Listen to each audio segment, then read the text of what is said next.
Hello and welcome to the WIHS Journal, Public Affairs from 104.9. I'm Paul Kretschmann. On today's broadcast, opening remarks from the President and Chief Executive Officer of the Connecticut Business and Industry Association, Chris DiPentima.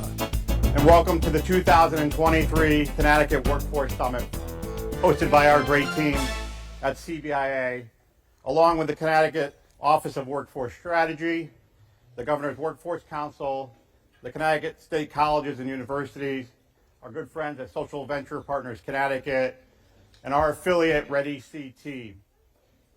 My partner in crime, Shannon Mariman, is here somewhere in the room, and I just want to call out the great work her and the team at Ready CT are doing, establishing career pathway programs in our high school systems that you'll hear about later.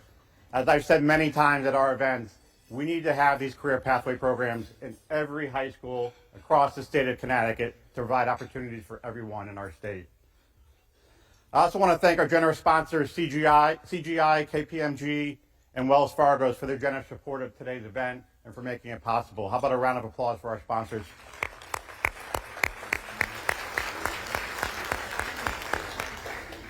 Today's summit has its roots at a conference we held this past October, just across the bridge there, here at the AquaTurf, with, again, our good friends, Social Venture Partners and Ready CT. And we've now expanded it to include all four legs of the workforce development stool. I'm not too sure if four legs is a stool or a chair, but either way, you get the point.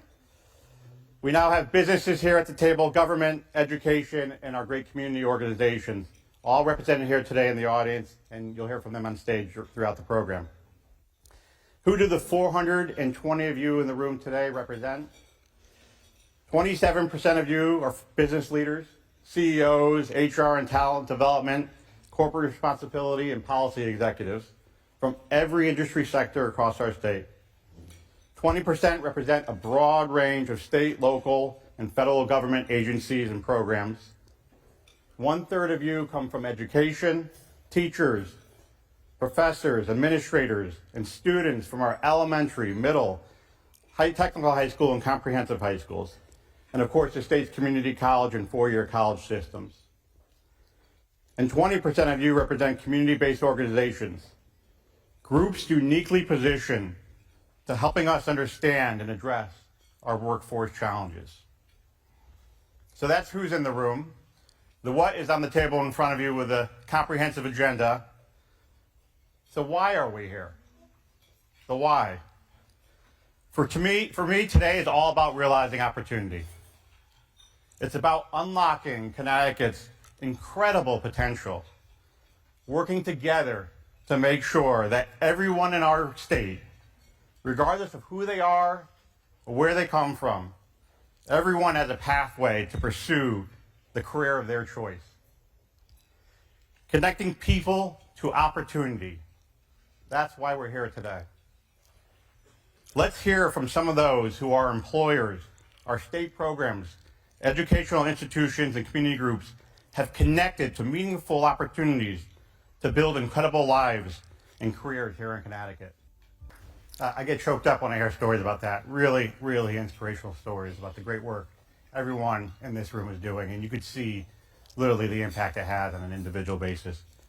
We have so many terrific stories like those that we just featured, stories that cross different backgrounds and career paths. And there are really, really, really many, many, many more stories to be told that we can help support and shape the state of Connecticut. We have job openings in Connecticut, if anyone didn't know. 100,000 of them. That's 43% more open positions than we had in February of 2020, right before the pandemic descended upon us. And those openings cover all industries and all occupations. Healthcare, our economy's largest sector, added 8,400 jobs last year and has another 13,000 unfilled positions, ranging from nurses, medical and health service managers, medical assistants. Manufacturing, a critical component of Connecticut's economy, had 3,300 jobs in the last 12 months and has over 7,000 open positions that demand highly skilled, innovative people. Connecticut has 5,500 open jobs in IT and over 2,000 green energy jobs. There are more than 1,000 job openings in the bioscience sector, and the transportation industry needs 1,000 truck drivers. 1,000 truck drivers. The jobs are here. The demand for Connecticut's products and services has never been greater. What's missing are the people to fill those jobs. Consider this. If every unemployed person was hired tomorrow, 0% unemployment, we'd still have almost 25,000 job openings. 25,000 job openings. In just the past 12 months alone, the labor force, the number of employed plus those actively looking for work, has declined by a staggering 44,700 people. There are numerous factors driving the worker shortage. And while many were structural that predated the pandemic, COVID certainly has not helped the situation, with many leaving the workforce for health reasons or needing to care for a loved one. A large percentage of women, for instance, have not returned to the workforce in the last 2 years because of the lack of accessible childcare being a major issue for them. Connecticut already had an aging workforce, and many workers have opted for early retirement. Some of them are in the room today, but they've come back to help. In addition, we've seen minimal population growth over the last decade despite a great pandemic bump. Connecticut's cost of living and cost of doing business remain significant hurdles to much needed population growth, as does a lack of housing options. Equity issues loom large, with the doors to opportunity shut for many of our residents. And that will be a frequent discussion point today, as a pathway to the career is key to economic mobility. Here's an interesting stat. Our labor participation rate, the percentage of working age population engaged in the workforce, is actually pretty high in Connecticut, among the highest in the country. While the number of unemployed people also fell dramatically over the last 12 months. Another positive stat, Connecticut's voluntary quit rates is the third lowest of any state in the country, which tells us that employers are responding to the ever-changing needs of their employees. The other numbers on the screen behind me, however, clearly illustrate some of our challenges. Many of these challenges are not new. For instance, for more than a decade, our manufacturers have been raising the alarm over what now is called, and what they called 10 years ago, the silver tsunami, a surge in retirements as the workforce ages. Let's be clear, there's no magic wand for solving the labor shortage. CBIA's 2023 Transform Connecticut policy solutions, supported by almost half of the General Assembly, focused exclusively on addressing the factors driving the crisis. At a high level, that means increasing the labor participation of our current residents and growing our labor force by adding new residents to the state. We must address equity and access issues. We need to fix our child care system and provide more housing options.